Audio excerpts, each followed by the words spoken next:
बच्चों, क्या हाल चाल। उम्मीद है आप लोग एकदम अच्छे होंगे और स्वस्थ होंगे और मस्त होंगे।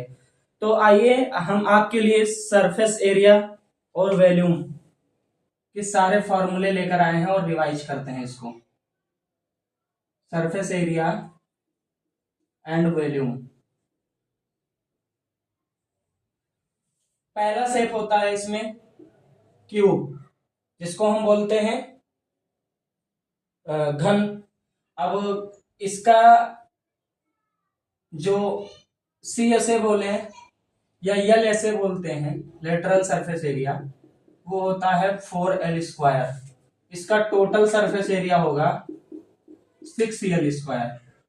और इसका वॉल्यूम होगा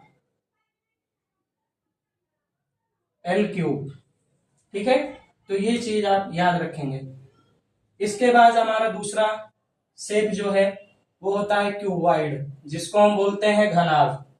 इसका लेटरल सरफेस एरिया होगा 2 ब्रैकेट में L+B और into H। Total surface area होगा 2LB + BH + HL। इसका भी वॉल्यूम होगा LBH।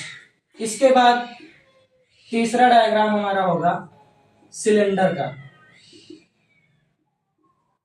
सिलेंडर का CSA कर्व्ड सरफेस एरिया होगा 2πRH। इसका टोटल सरफेस एरिया होगा 2πR ब्रैकेट H + R। और इसका जो वॉल्यूम होगा वो होगा πR²H। पाई की वैल्यू 22/7 ले रही है। जब सवाल में बोलेगा 3.14 लेने को तब लेना है। इसके बाद में एक और देख लेते हैं, कोन।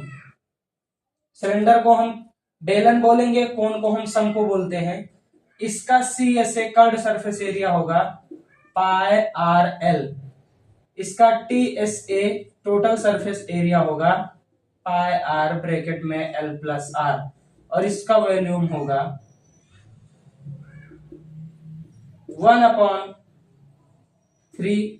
1/2πR²H। Sorry 1/3πR²H। बस इतनी सी बात है, 1/3πR²H। क्यूब आपका वर्ग यानी स्क्वायर के 2D शेप से 3D शेप बनता है। इसकी सारी साइडें सेम होती हैं, बराबर लेंथ की होती हैं। L L L L आपकी साइड है। क्यूबॉइड आपका रेक्टेंगल यानी आयत का 3D शेप है। अगर एक पॉइंट पकड़े तो अगर एक आपका L है, एक आपका B है, तो एक आपकी H हाइट होगी। LBH चलता है यहाँ पे। सिलेंडर आपका बेलन कुछ ऐसा होगा। ऊपर और नीचे 2 सर्कल शेप होते हैं, बीच में आपकी हाइट होती है, तो ये इतना रेडियस होगा, वही मैंने R लिखा है। ये आपका हाइट H होता है, वही मैंने यहाँ पे H लिखा है। इसके बाद हम कोन की बात कर लेते हैं। कोन आपका ऐसा दिखता है। अब कोन में जो यहाँ पे नीचे सर्कल बनेगा, जैसे आपकी बर्थडे वाली टोपी होती है,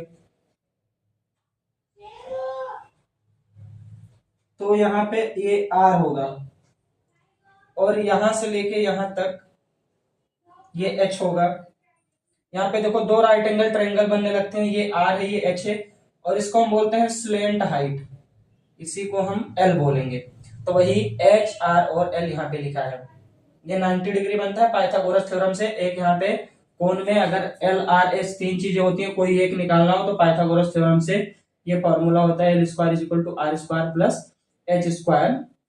यहां से हम निकाल सकते हैं। तो मेरे हिसाब से सारी बातें आपकी कंप्लीट हुई हैं यहाँ पे।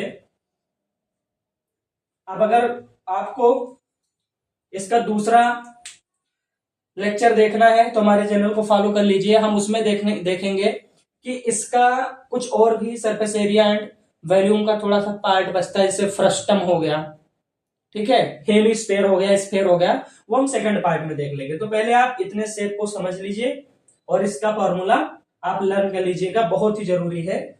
हर बार एग्जाम में इससे सवाल आते ही आते हैं। फिर हम इसकी एक्सरसाइज भी कर लेंगे।